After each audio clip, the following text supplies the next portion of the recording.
The sun has set, the air is cold. Something moves beyond the clearing. A faint whisper, a heavy footstep. Something's getting close. But have no fear, you should be safe. The campfire is going strong. Gather round, but be warned, they come before dawn. Good evening, dear listeners, and welcome to They Come Before Dawn. I am your host, Laurens. And I am your co-host, Rei. And in this night's episode, we'll be talking about the Dyatlov Pass Incident. It's also the same as the Dyatlov Pass. Yeah. I'm really curious. Yeah, you don't know what happened at the Dyatlov Pass. You don't know anything about it. No, I know it's like where 6 people disappeared or something? 9 people. 9 people, okay. Yeah. Disappeared. Mm-hmm. That's all I know. You don't know what region of the world? Russia, no? Yeah, that's correct. Yeah. Russia. Okay. Yeah, Dyatlov is a Russian name. That sounded pretty Russian, so... Yeah, it is pretty Russian. You don't know anything about when it happened, what happened? Was it in the 80s? No. No, okay, then I have no incorrect. clue. No. No. No. You just know that some people disappeared. disappeared. They never found them again. Well, are you interested in the Dyatlov Pass? I'm always interested in a good mystery. You want me to tell what happened? Good mystery, you know what I mean. Yeah. You want me to tell you what happened at the Dyatlov? Yes, please do. Because this episode is, I would say, another one of our special episodes, but all our episodes are special. It's another episode where I did all the research. So, yeah. Wait, if you say it like that, then it means that I was too lazy to do No. research. That's not what I mean. It's just, again, as we did with the Somerton Man, I asked you if you wanted to do it about the Dyatlov Pass incident. Yeah. And you told me you didn't know what the Dyatlov Pass, what happened there. So I thought, the same with Shoko Asahara. Oh yeah, with Shoko Asahara as well. Which I did by myself. Yeah. So, to begin, the Dyatlov Pass is a mountain in the northern Ural region of Russia. Well, the Ural Mountains is a big mountain chain. Right. Before this incident, the local Mansi people called this mountain Kolat Syakul, or Dead Mountain. Ooh. Yeah. Okay. The Mansi people are just the indigenous people living there. The Mansi? Russia? Yeah. Oh. There are indigenous people. I did not. Those people aren't Russian. I mean, they're sort of Russian, but they're called the Mansi. Oh, okay. I had no clue. It's like in Australia, there are still Aborigines. Yeah. But they're not Australian. They are Australian, Yeah, but they're not Australian. That's I get it. a bit of grey zone. Yeah. No, okay. We're talking about the incident that happened on February 2nd, 1959. Oh, 1950. I was gonna say 60s first. And You was gonna say 60s first. Yeah. That's what they all then say. I thought, that's way too long ago. But apparently not. Apparently not. Well then, So, should have stayed with my first choice. yeah, you always stick with your first choice. So, a group of 10 people who went to the Ural Pylotechnical Institute, that's a school university, they planned a skiing expedition across the northern Urals. So, skiing, snow, it's a cold place, Russia. Mm-hmm. The group consisted of 8 men and 2 women, and they were all experienced hikers and skiers. Oh, yeah. They were all grade 2 hikers, and they would receive their grade 3 certification upon completion of this trip. So it's a sort of a course. The fact that they did a lot of skiing and hiking trips got them that grade 2 certification. If they did more, kept on doing more, they would receive a grade 3 certification. Mm-hmm. Yeah. At that time, this was the highest certification you could receive in the Soviet Union. Well, it being 1959, that wasn't part of Russia, it was still the Soviet Union. Yeah. So candidates had to traverse 300 kilometers. So this group had a lot of hiking and skiing experience. Mm-hmm. The group was led by Igor Dyatlov. He's a 20-year-old radio engineering student at that university. How old? 23. 23, oh. 23. Yeah. Okay. He made the portable radio that was used on the expedition. Oh. Yeah. Wow. That was apparently a big feat because it was 1959. Radios weren't that common or that good as they are today.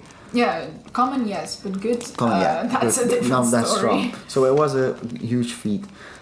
The others in the group were Yuri Doroshenko, a 21-year-old radio engineering student. He was famous at the school's hiking club for having run at a giant bear with a geologist's hammer on a camping What? trip. Yeah. What? Yeah. Yeah. He fought a bear? Yeah, he fought a, he didn't fight a bear, he scared off a bear. I mean, same thing. See, that's incredible. It's just, Whoa. it's one crazy 20-year-old Russian. Damn, man. You also Lyudmila Dubinina. There are gonna be a lot of Russian names, and I'm gonna butcher every single one of them. And all these names, I typed them down multiple times, so we're gonna be here for a long time. That's okay. Okay. That's okay. So she was a 20-year-old engineering and economics major. Alexander Kolevatov, he's a 24-year-old physics major who specialized in nuclear physics. Mm-hmm. So a very smart man. Zinaida Kolmogorova, a 22-year-old radio engineering student. Georgy Kirivonishenko, Wow. a 23-year-old engineer and close friend of Dyatlov, of Igor. Sorry, I'm just extremely surprised that you said that so well in one try. Yeah, it's because the name is gonna come back quite a few times. Okay. Yeah. So Rustem Slobodin, he's a 23-year-old worker at Enterprise P.O. Box 10. Enterprise P.O. Box 10, it's probably a store of some kind. I found no information about that specific I thing. would not know either. But yeah, he works there. Nikolai Vladimirovich Thibault Berinol. Okay. Yeah. He's a 23-year-old worker in a construction department in Sverdlovsk. His name is part French. You noticed?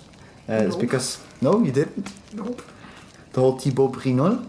Oh, but you didn't say it like that. I did say it like that. No, you did Yeah. not say it so Roll back French. the tapes. Well, so Thibault Berinol, his name is part French because his father is a French communist. A French communist. A French communist, yeah. Oh, okay. Yeah, you have communists in all countries. Apparently, yeah. Yeah. And also, second to last person who joined the trip was Semyon Zolotaryov. He's a 38-year-old veteran of World War II. And he was the instructor on the expedition. Yeah, I was gonna say, yeah. he's a lot older. Yeah, he's a lot older. He was sent by the school to Okay. join the group. That's why. Yeah. 10th member of the expedition, Yuri Yudin. He's a man you also have to remember, but he quit the expedition at the beginning of the expedition because he was sick. He was in bad health. He was supposed to wait for the group at the end of the journey. He had I'll say more about him. Mm-hmm. So, the group gathers. They take a few trains to the town of Ivdel. The stop before that at Serov, Kirvonishenko was actually arrested for soliciting and singing out loud. Apparently that wasn't allowed in my God. Soviet Russia, in the Soviet Union. I think I learned about that. Yeah. They said it wasn't decent to sing in Yeah. public, so he had to spend the night in jail. Damn, that sucks. Man. Yeah. So, Kirvonishenko is a very joyful and happy person. He played the mandolin. Well, the mandolin that was found was actually his. Yeah, he liked to play music. He liked to sing. Idea that I'm sketching is that they are young people. Mm-hmm. They are very joyful people, very happy people, very athletic people. Yeah. They have done quite a few trips of hiking and skiing. So they are very smart, very strong, very athletic people. Mm-hmm. So the group takes a bus in Ivdel to Vizay, and the next day they take a trip. The next day they take a truck to a logging community called District 41. And the next day in District 41 they take a sled to take them 24 kilometers farther to north to mining settlement. So they go from city to a settlement, to a logging community, to a mining station. So they have to do quite a bit of distance on quite a few different ways to get to the beginning of their route. So once they reach the mining settlement, Yuri Yudin leaves the group because of his poor health. Okay. Yeah, he has sciatica, which is a sort of, it's an irritated nerve that runs from your lower back through to your legs to your toes. Oh, okay. It's a thing, I think my grandmother had that at some point. It's very painful. It produces sharp stabbing pains. Okay. You know, your joints. If you have to do a big hiking trip, no. you're not in the condition to do that. No. The rest of the group spends the night at the banks of the Lozva River. The next day they make their way from one river to another river, the Ospia River, where they spend the night. Remember, this is in very cold temperatures. I think the temperature is -15. Damn. Okay. They are carrying a lot of equipment with them. They are carrying a huge tent with them where they all sleep in together. So it's a tent where 9 people sleep in. That's a big tent. Yeah, they have to survive in the wilderness at that point. They have to dig their tent in snow because there is a lot of snow at that point. So it is a very harsh environment to go through, but these men and these women are very strong. They are very experienced and they love doing that stuff. There are pictures taken, though they have cameras with them, of course. They document their journey, and the pictures that I've seen they are very joyful. They are very happy. So it's a good trip for them. I'm just like, I don't want to be rude to anyone or something, but how experienced can you be in something when you're like 20 something, 23? I mean, that's still pretty young. Yeah, that's still pretty young, but if you've been doing it since you were, let's say, 16, okay. then you have 6 years of experience. Probably. Yeah, and they are part of their school club.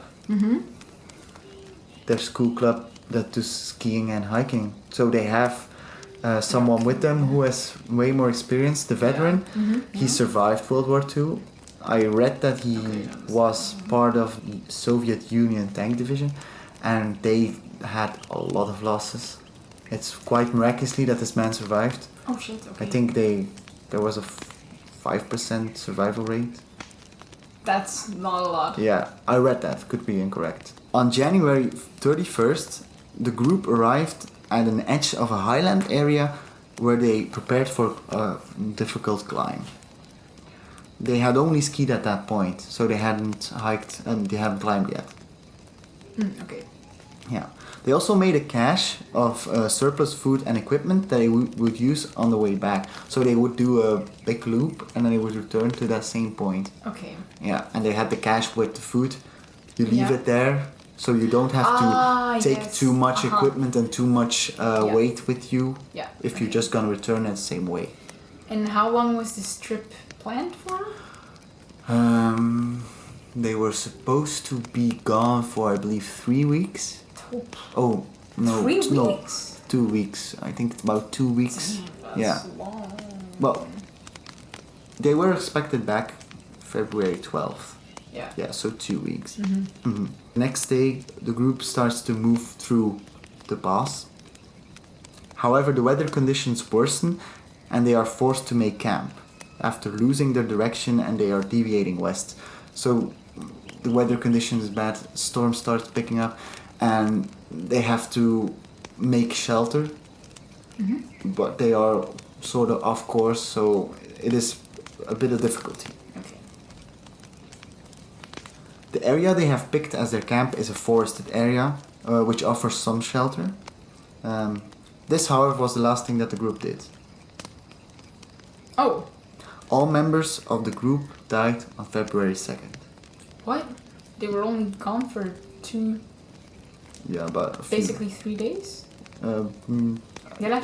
I haven't said when exactly they left. January 31st, I think? January 31st was the day that they arrived at the beginning of their climb, or at the specific area. I think they were gone for about 4 or 5 days at that point. Oh, okay. Or maybe a week. Huh. Yeah. Okay, so it's February 2nd? Yeah. And what was the last thing? They set up their tent. They set up their tent? Yeah, they made shelter for the storm. Mm-hmm. And that was the last thing that they did. Okay. Okay. Okay. So, as I said, they were expected back February 12th. But so obviously they didn't show. No one's gonna look for them. Yeah. There was no immediate reaction. Because when Yudin left the party, Dyatlov told him that he expected them to take longer. Because Dyatlov thought that the weather conditions were going to be bad, so he said, don't specifically expect us on the 12th, it could be longer. Oh. Yeah. Oh, no. However, when the group still did not show, relatives of the group demanded a search party to find them. Mm-hmm. So the head of the institute, he sort of gathered the first rescue group that consisted of volunteer students and teachers. Mm-hmm. On February 26th, the search party found the group's abandoned and damaged tent. Okay. Damaged tent. A very strange sight, to say the least. The tent was half torn down and covered in snow. There was no one in the tent, and the group's belongings were left behind. Okay. I'll show you a picture of the tent now. Okay. But you say... This is what they found. Oh. That's a really small tent for 9 people. Yeah. Well, you don't see it upright. It's definitely not. We are gonna put this photograph along with other photographs of, for example, the tent upright and the rest of the whole group together. You'll find that on our Instagram. And website. And our website. Okay. Interesting. Oh, wait, another picture? That's how the tent looked once they put it up. So you see it's damaged. And I'll give you... Okay. And this is the group. Oh, and this is the group, okay. So you see they're all very young, except Simeon, who's 20 years older. Yeah, okay. Mm-hmm. But, so you say, we now know they're dead. I'll come to that. Yeah, that's what you just said, but do it. The tent. Okay. So you're seeing the tent. I'll show you the picture of the tent upright one more time. The tent, you see it's cut. I'm gonna have to look at it a little closer. Take it a bit closer. So everyone who might just take the Instagram page or our website with them, it's the picture of the tent that's upright. So it's like the upper part is like cut. On the left side, that's where the entrance is. Yeah. Well, you can't see the entrance, but that's just the side of it. So you see how it opened on that side? So that's because it's cut. Okay. It's cut from the inside. Okay. Oh, it's cut from the inside. The tent is cut from the inside. And how do you know that? Because you can see by the way the fabric tears. It has been established that this tent has been cut from the inside. Okay.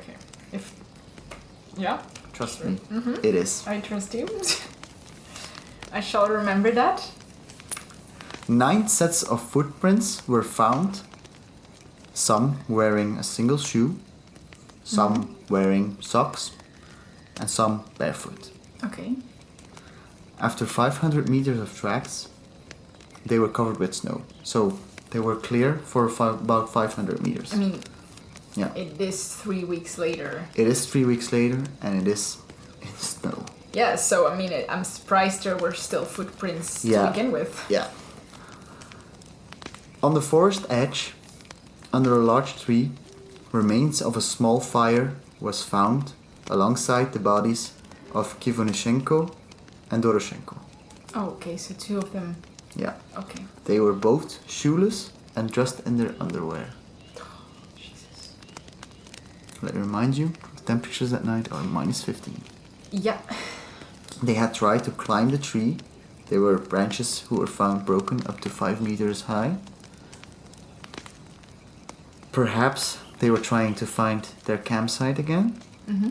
So the tent that was cut open. Yeah. Perhaps, most definitely, they used the branches to create the new fire. So they created, they collected it as wood for the new fire. Dyatlov, Kolmogorova, and Slobodin were found 300, 480, and 630 meters away from this tree. Okay. So they found 5 people at this time. They died in poses suggesting they were attempting to return to the tent. So they had their bodies facing the tent, they were trying to return. Okay. The other 4 members were found on May 4, That's a month later. a A bit more than a month later. 26th of February, or the 28th of February? Yeah, the 26th. That's 2 months later. Well, it being the end of February, the beginning of May, it's a month and a week. March. Oh, April. I forgot about April. Yeah, 2 months. Oh, damn, I forgot about April. Yeah. Yeah. Oh, damn. For April. April.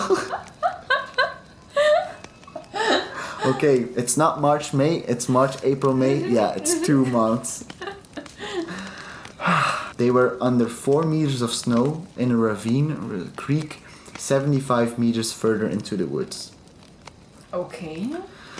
3 of the 4 were better dressed than the others, and it is thought that they took the clothes from the ones that died first. A bit like scavengers. Well, if they're dead and you're cold, I mean, I get it. It's cruel. It's your friends, but I mean, you kind of have to think survival at that point. Yeah, you are 100% correct. So, what do we know at this point? A group of people did a skiing expedition. They have not returned. Search party has been looking for them. They found the campsite. It's being abandoned. Yeah. The tent being cut open from the inside. They have found the bodies. They were all practically naked. Yeah. To be honest, they were not wearing clothes that were sufficient enough for these goals. They found some trying to build a fire. They found some trying to return to the campsite, and they found some in a river.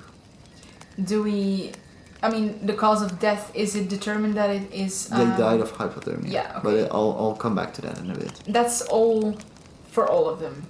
They all died. From hypothermia. They all died. Let's say that. Obviously they all died. They all died. But okay. So, yeah. So, they obviously ran from something. That's why they... They might have. I mean, probably. In my theory. That's a good They instinct, ran from something. That's why they cut open the tent from the inside, because they were panicking.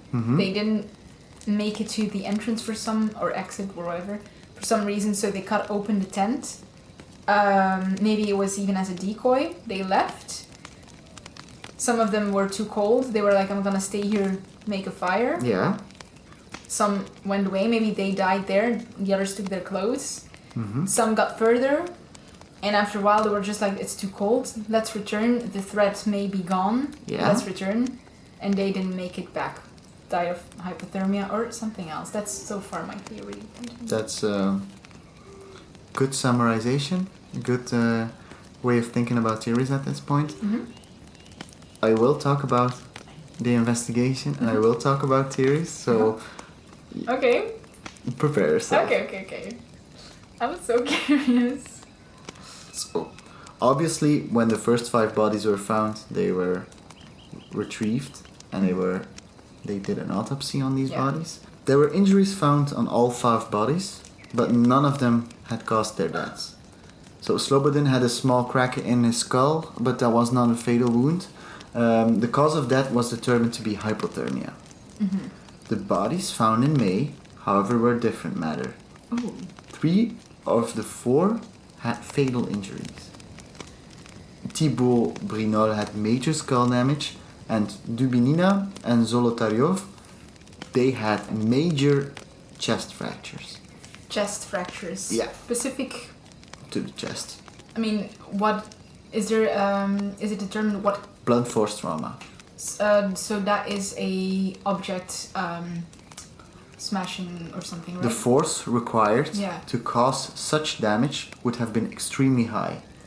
The investigator who did the autopsy, he has said that is compared to a car crash. Okay.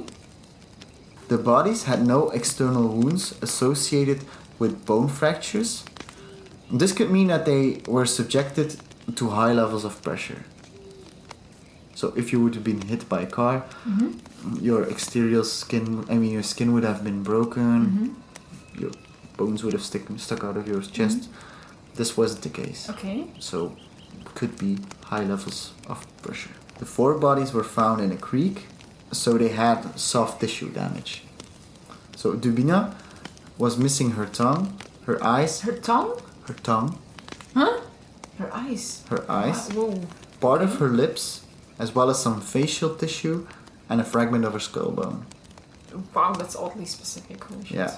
Zolotaryov had his eyeballs missing, and Kolevatov had his eyebrows missing. So they all had parts of their face missing. These were the people that were found in the In the river. creek. Yeah, So that could have been fish, because there are fish who eat that the could be. eyeballs. It is still a body laying in water. The tongue, that's something else. But Yeah. the eyes, to me, the first thing I think of is could be fish. The forensic expert judged that this happened after they died, and it was due to them being in the stream. Yeah. Whilst all these deaths are tragic and they are very suspicious, no real cause except hypothermia could be said. The official statement for closing this case is given as such, and I quote, "The deaths of the expedition members were due to a series of mistakes by Dyatlov. On February 1st, he began the ascent to the summit at 3 p.m., even though he knew about the difficulty of the terrain. Furthermore, and this was Dyatlov's next mistake, he chose a line 500 meters to the left of the planned pass that lies between peak 1079 and peak 880. So the group found themselves on the eastern slope of peak 1079. They used what was left of the daylight to ascend to the summit in strong winds, which are typical for this area, and low temperatures of minus 25 degrees. Dyatlov found himself in bad conditions for the night, so he decided to pitch his tent on the slope of 1079 so as to start in the morning without adding the distance from the forest, which is about a kilometer, to the remaining trek of about 10 kilometers to the summit." End quote. That's the official statement. A lot of info, but what you can take back from this is that they put all the blame on Dyatlov. Yeah, basically. And Dyatlov, was he He was the leader of the group. the one who's older? No, No. that's Semyon. That's the instructor. Oh, okay. Yeah. Okay, so just, the leader. Dyatlov was, I believe, 23-year-old young man. Okay. Yeah. I have a question You have a question, and at this point. Yeah. Was there any drugs found in their blood? Or was that something that was tested then? I think so, but...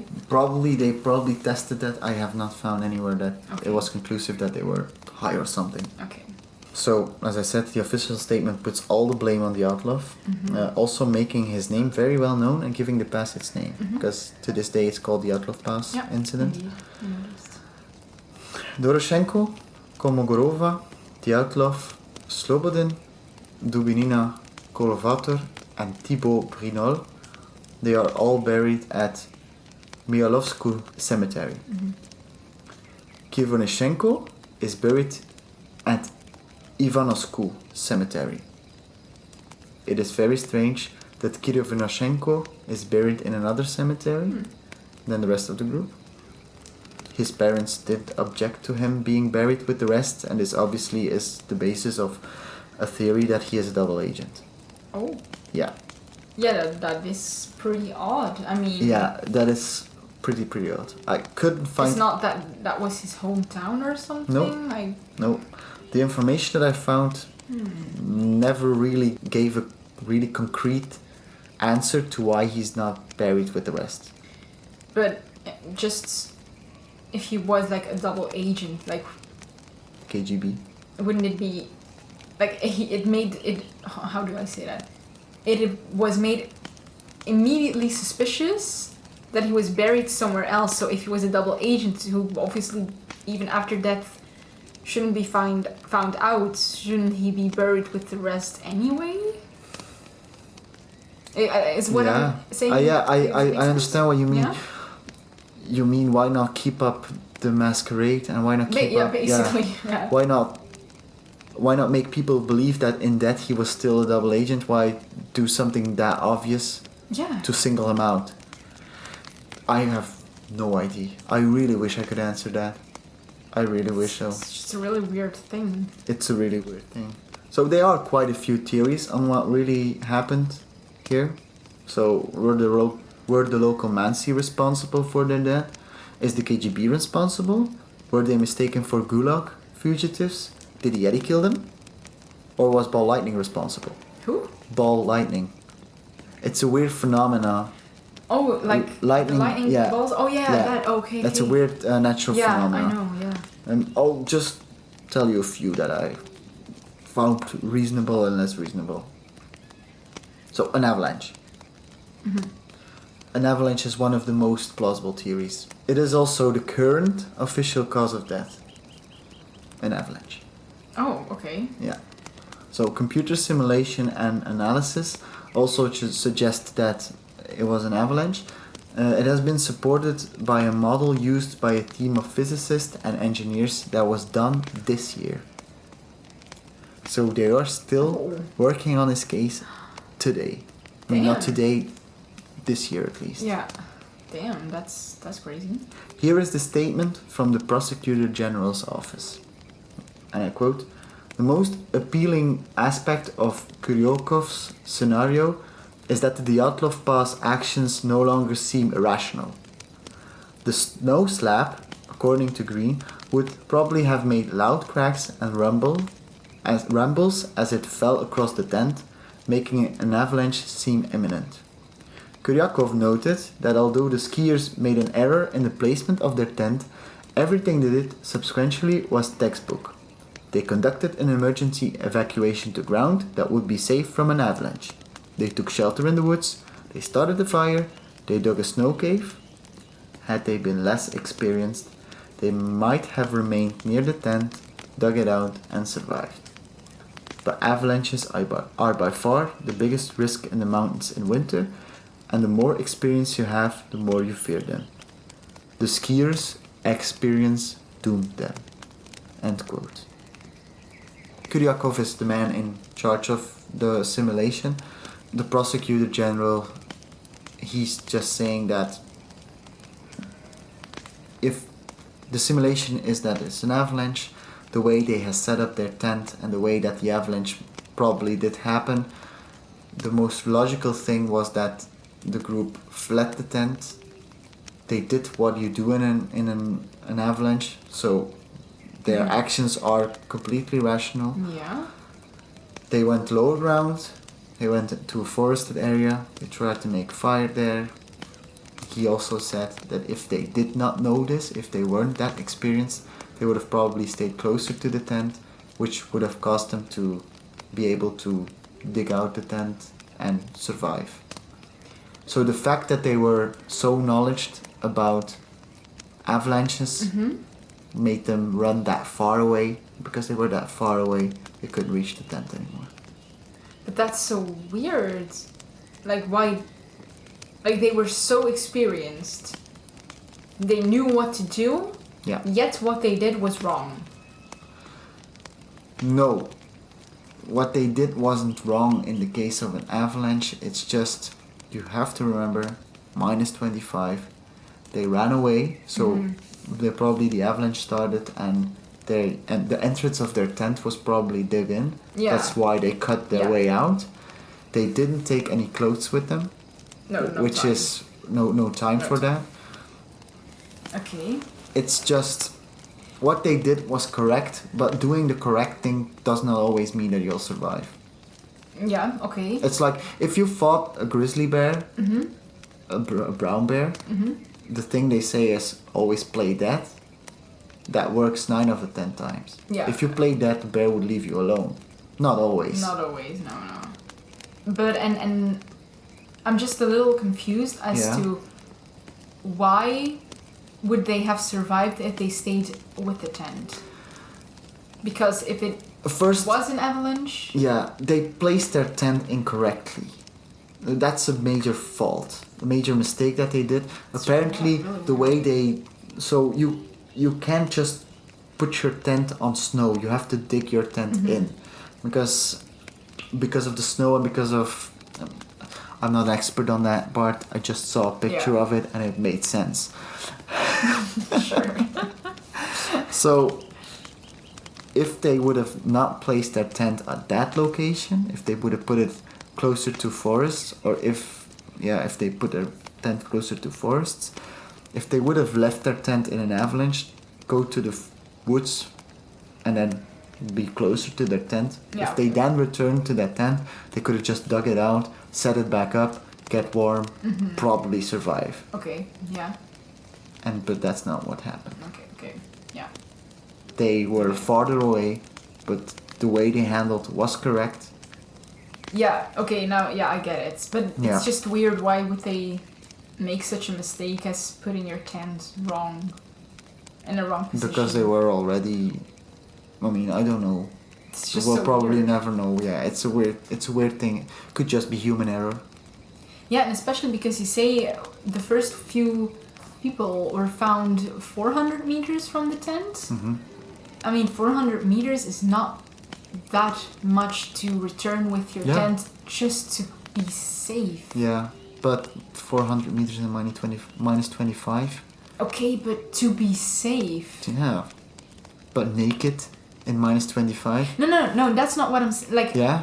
if you say like they got their tent and they were already too far from the forest to return with the tent to set it up there, and they were just like, you know what, screw it, we're just gonna put our tent here. Yeah. That's what I'm saying. Like, they could have just returned 400 meters back to the forest to set up their tent there in the first place and avoid the whole thing. Yeah, but they were already off course. Yeah. And like the Prosecutor General says, they'll put another extra mileage on their... I mean, you have to do the distance. Obviously, hindsight is 2020. Why did they do it? Yeah. They didn't. They just didn't do it. No. And yeah, it cost them their life. Damn, that's crazy. Yeah. There is, however, contradictory evidence. Oh. So here is what gets exciting. Here is what gets interesting. Avalanches create debris. So the snow traveling down a mountain, it picks up rocks, it picks up trees, it picks up debris from the ground, tufts of bush, of grass. Investigators always look for the pattern that avalanches create, because the debris is carried out, but it's by a certain logic. This was not the case. There was no debris as you would with an avalanche. So there was basically no evidence that there was an avalanche. At that point, no. Okay. Over 100 expeditions have been done since the incident, and none have reported any conditions that will create avalanches. Okay. Dyatlov was an experienced skier, and Zolotaryov studied for his master's certificate in ski instructions. Neither man would have allowed the camp to be in a path of a potential avalanche. Yeah. The footprints leaving the tent were consistent with people walking at a normal pace, not people running away in panic. Okay. That's indeed very interesting. Yeah. That's crazy that you can determine. Yeah, by the way you walk. Yeah, I mean, I the guess. distance that your feet travel. Oh, yeah, of course. Yeah, if you were running, you would have not taken that many steps. Your steps would be longer. Yeah, of course. If you just walk, it's closer distance. I would have never thought of that, but now that you say it like that, it sounds so logical. Yeah. Okay. Another plausible theory could have been that the group had experienced a catabolic wind. Catabolic winds are somewhat rare, but they are very violent winds. Oh. Yeah. Okay. So in 1978, at the Anaris mountain in Sweden, 8 hikers were killed and 1 was severely injured due to a catabolic wind. Okay. I'm not gonna explain what exactly catabolic wind is. It's just it's something to do with the heat of the wind that flows over the cold plain, makes it very violent and very strong. And very harsh, maybe. Yeah, very harsh, strong wind. Okay. Yeah. The topography of both of these locations is very similar. The difference with a quote-unquote normal storm is that the storm gradually builds, and you have if you can hear the storm coming, you can gradually dismantle your tent, you can find shelter in a different way, so you have time to think. Catabolic winds are very sudden, and in those cases you're supposed to bury your tent in snow so the wind won't tear it to pieces. Okay. So you don't have time to disassemble your tent, you're supposed to just pile snow on top of your tent and then find a better shelter. Okay, so that's... However, something's been bothering me. Yeah? You have a picture of the tent cut open. When was that picture taken? You mean when it's upright? Yeah. The picture with the tent upright was once they retrieved the tent back, they took it for investigation. The people who were searching for these... Yeah, the people. Investigators and the search party, when they found the tent, they collected everything. Yeah. So when was the picture taken from the tent that was collapsed with snow? You mean on top of it? This picture? Yeah. This one? I'm not sure when that was taken. It's probably been taken when they found the tent. That's probably not exactly the moment they found the tent, probably the day after they found the tent. So the tent has been upright for 2 months? No. No, wait, they found them sooner. It's about 3 weeks after. Yeah, 3 weeks. Yeah. They take a picture for evidence. Yeah. And 2 days later, there's snow on the tent. What do you mean? That's weird. No, what do you mean too? So... Yeah, so, okay, wait. Yeah, okay, I'm not understanding what you're saying. So, they're looking for these people, and this is what they found. No, that's not what they found. That's my question. That's the tent they found. But that's back at the police station where they're investigating the tent.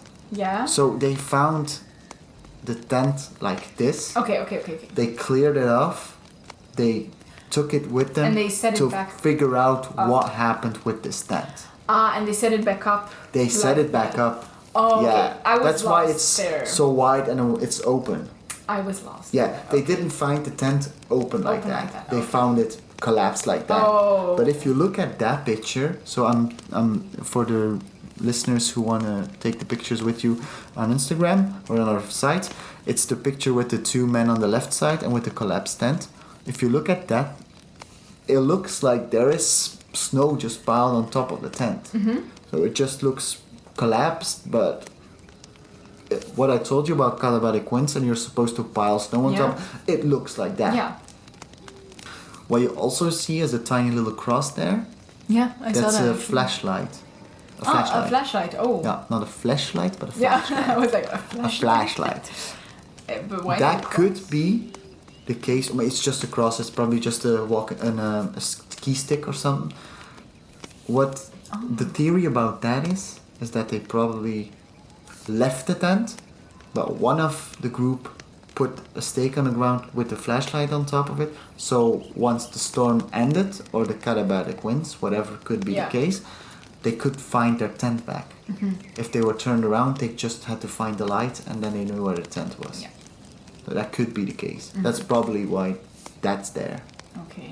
There's also a theory that the local Mansi population had killed the group because they had entered their local sacred hunting ground and might have caused an altercation, a verbal altercation, a physical altercation, However, there is no special prohibition to hike the mountain. Everyone goes to the mountain. Russian men and women, Mansi. Also, the hiker's property was also left undisturbed. So it probably was the Mansi. Another theory suggests that the hikers had eaten fly agaric, which after ingestion causes delirium and acute sweating. Fly agar is a fungus. Okay. But they would have found that In the stomach, in the stomachs or something. maybe they didn't do an autopsy of the stomach. I'm not sure. That would be so That would be so dumb. So it causes delirium. It causes acute sweating. The hikers could have left the tent in bizarre behavior, taken off their clothes, That's why I asked which first would have about the drugs, but that's which would have like caused the same them thing. to freeze in snow. Exactly.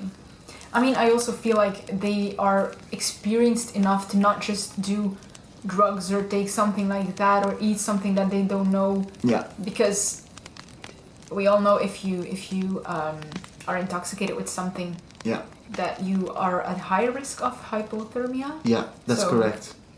I've actually if you go out and you start drinking the whole night, Yeah. I have felt that. Oh, really? You're in the cold.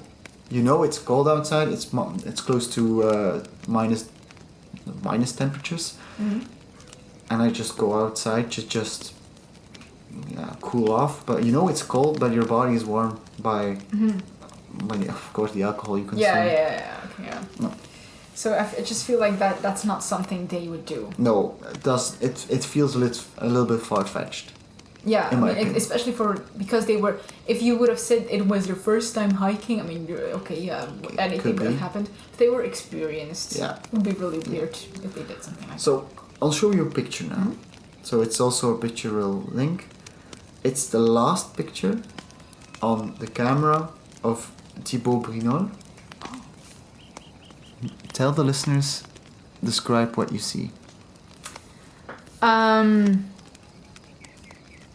Yeah, first of all, lots of snow, but there's a man in a black hood or something. Black mask. Yeah, he's clearly. I mean, it looks like he's following them or something. That's what it looks like. Yeah. This picture, and obviously the fact that it's the last in the camera, gives air to a theory that they were killed by a Yeti. That does not look like a Yeti, though, but. I also don't think it looks like a Yeti. I mean, it's literally a man. But. But you could see it's just a human silhouette. It's dark. It's the same color. I understand how some people would think that it's a man-ape, a Yeti, that's following them. Oh. Like Bigfoot. Yeah, okay, yeah, but wait.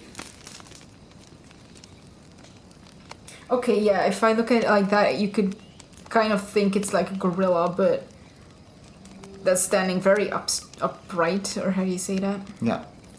But when I saw it from the angle, it clearly looked like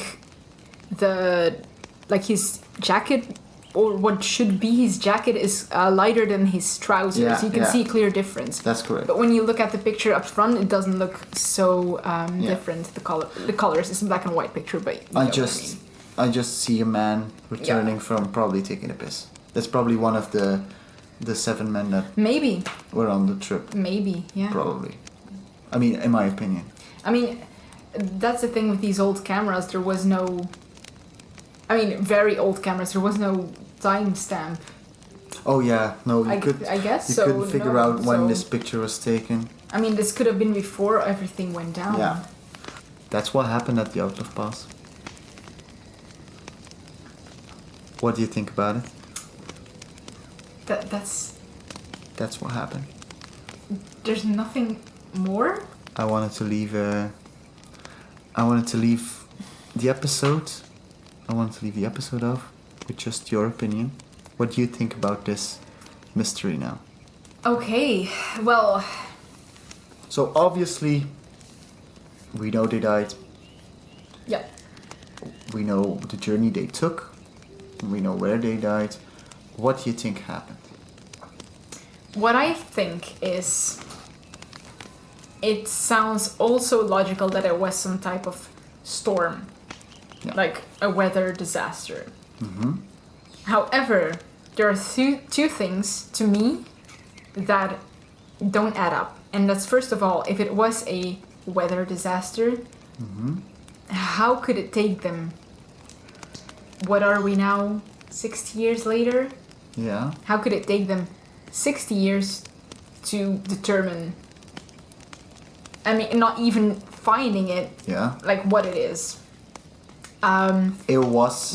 Yeah, especially, like, I don't know how times were back then, but now you can find back where there were tornadoes, even when there was no one around. Like, there's... evidence showing that there has been there's natural disasters. Aperture. There are instruments. Instruments. There were instruments, devices. That can measure the types of weather even in the past. So I don't know if they can go back 60 years. Like, what happened? I don't really know what you're talking about now. A device that measures weather in the past? Oh my god. How do I explain this? I mean, like satellites taking pictures of, and then you go back and look at the older pictures to determine how the weather patterns are.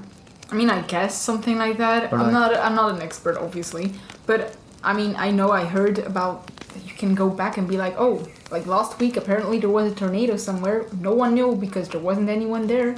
Oh yeah, but we can determine that. This probably because of satellites and stuff. Maybe some type of technology. So I don't know if they can go back 60 years, but I don't think so. I feel like there could be something to determine. I think what you're not thinking about at this point is that we are talking about the Soviet Union. There were no murders in the Soviet Union. Yeah, okay. There were no rapes in the Soviet Union. Everything was good in the Soviet Union. Okay, yeah, I understand. There is a certain degree of secrecy about this point. I mean, yeah, sure. But I'm just not thinking about that for a second.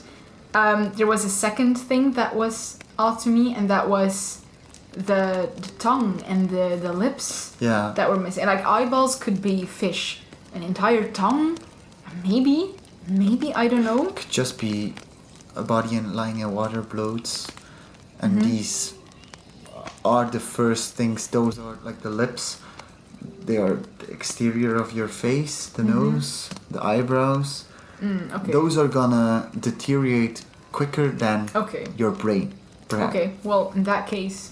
It could just be... I mean, I'm not an expert on dead bodies, and I'm certainly not an expert on dead bodies lying in water for X amount of time.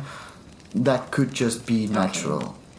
Well, then I think that this most likely is a natural disaster. An avalanche. Very sadly. Or the wind. Yeah, the wind, yeah. Seems like a little bit more plausible. But indeed, you do mention it's Soviet Russia back then. I don't know, it just, from all your research, it didn't feel like they were people who were hiding something or trying to accomplish something that would go against Soviet standards or something. Yeah. So I don't know why it would be, how do you say it, like a hit thing, like or the murder? KGB. Yeah, that's the thing about Semyon being with them, the 38-year-old veteran. All these theories center around him because he's the odd man out. He has military experience. He could be a KGB agent, but... And there's the one guy who wasn't... Who didn't go with them, Yeti. who wasn't buried with the rest. Oh, yeah. So, I mean, that... Yeah, that's correct. Like, for me, from my point of view, I don't see why it would be secret agent stuff. But again... The KGB is a secret police. It's Soviet Russia. Yeah, and I just think it's so weird for the KGB or this to be a hit or an assassination by one of the group. Because why train someone to assassinate a group of people if they will die if there is possibility for them to die as well? Yeah, it kind of lacks motive to me. Yeah, why would you Something's- just try to kill 8, university students? So, what of course could also be the case, maybe a little far-fetched, I don't know. Aliens? No. No. Could be. It's one of the theories is it could be aliens. No. Because there were strange lights spotted by a different group not that far away from them. Could have been an airplane. Could have been an airplane, yeah. Could have been a weather balloon. No, but What's your far-fetched thing? what I was thinking is that maybe it was secret agents stuff. Yeah. And then they tried to make it look like it was the storm. Yeah. But again, what was the motive? Yeah. Obviously, What will you gain by killing these Yeah. students? so there must have been something, right? If that is the case, let's just assume that is the case. That happened. Why? We don't need a how. We need a why, right? Yeah, that's correct. I'm not. But I can't provide that. I don't know either. I don't know either why we would just kill these young men and these Maybe young they women. were involved in something that is not documented anywhere. I mean, it's 1959. Yeah. Secret societies. How I much think- is there that we never know about that is never documented? Yeah. I think we'll probably never know really what happened. Probably not. The theory of it being an avalanche is, Occam's razor. You know the principle of Occam's razor? Occam's razor is a principle that dictates the most logical explanation is probably the explanation. Yeah. Okay. So the most logical explanation in this situation is it's an avalanche, so it'll probably be an avalanche. Probably. Like someone tells you a story and they tell you that they have been kidnapped by aliens. What's the most logical explanation? They are really kidnapped by aliens or they were just drunk? They are known to be a heavy drinker, so they could have just been drunk. The logical explanation would have been that it's probably because they were drunk. Yeah. Probably. So that's what Occam's razor dictates. Okay. That's that. Yeah. It's weird. What it could also be maybe is that it actually was just an avalanche and it was just a tragic accident. It probably is. But because it happened in Soviet Russia, Yeah. people from the outside were like, nah, couldn't have been just an accident. It must have been something else. It's the Russians. That could have been a thing Because too. it is in Russia that people not in Russia, in the Soviet Union, put more weight and levity to the tale. Well, it could be. That could have been the case as well. Yeah, it could be. So, anyway, that was the Dyatlov Pass Incident. Very sad. It's a I hope sad these people rest in peace. Yeah. Obviously. I hope so as well. Very tragic. So the site that I used is called dyatlovpass.com. Pretty easy to remember, but it's a very good site. It has a lot of information. It has information about the group themselves, every single individual. Okay. It talks about the search effort, the autopsies, the deaths of the group, different pictures because a lot of them had cameras with them, but also pictures of the searchers, their diaries.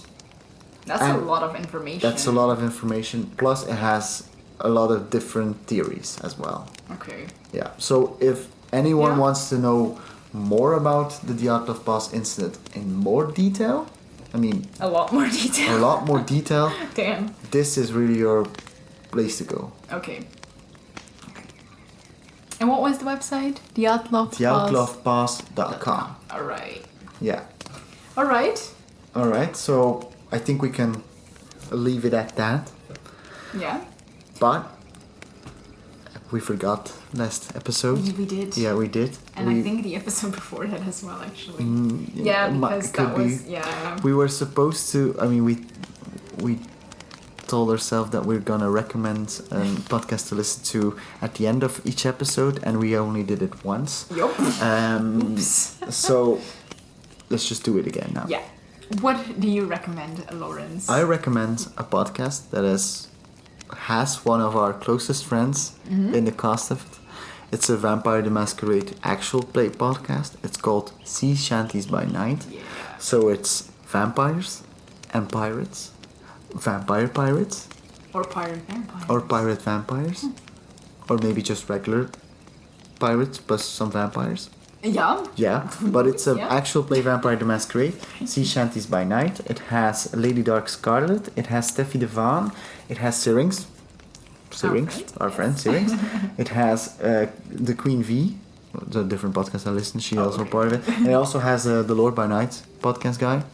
So if anyone is interested in an actual play, this is really good, because the Lord by Night guy, I listened, he also has a different podcast called Lord by Night, which explains everything about different vampire clans, talks about different, but it's really good. It's really well made. It's Yeah, it sounds very interesting. really, I haven't really well listened made. to that one yet. So I really suggest that you listen to it, because we're both really big into Vampire the Yeah, Masquerade. indeed. Yeah. It's on my list. Like Yeah. Sea Shanties by Night. It's Sea definitely on yeah. my list. And Well, I just haven't got to it Put yet. Lord by Night on that list as well. Okay, great. Yeah, so Sea Shanties by Night, you can find them, you can find all the different cast members under different social medias and Instagrams and Twitters, but I suggest just look up Sea Shanties by Night on Spotify, listen to the first episode, and you'll find our information on the episodes as well. So, Yeah. yeah. Sounds absolutely great. Yeah. Cut that out. I was Chris knew what to say. Absolutely great.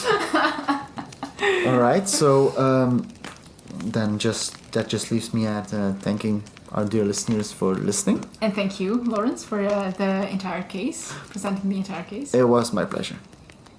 And yeah, thank you guys. Thank you for listening. Where can the listeners find us, Laurens? Oh yeah. Oh yeah. Almost forgot. We talked about a different podcast. We didn't talk about our own. You can always find us at Linktree. They Come Before Dawn. It has all our socials, our Instagram, Facebook, Twitter, our YouTube, our website. You can all find it there. Our email address, Gmail. Yeah. Yeah. If you want to send us something, Yeah. something. I would suggest everyone to leave us a review at where you can leave us a review. 5 stars, whatever the hell. Give us a thumbs up on YouTube. Thumbs up at YouTube. Yeah. And we would just tell you guys to thank you all for listening. Indeed. Thank you. Thank you. And I hope you have a great night. See you in the next one. Bye. Next time on They Come Before Dawn. Over the ages, rumors of pale female ghosts have been heard. They weep for love lost, they weep for death, and they weep for tragedy. Sometimes they even harm the innocent. Next time we will be talking about the weeping women.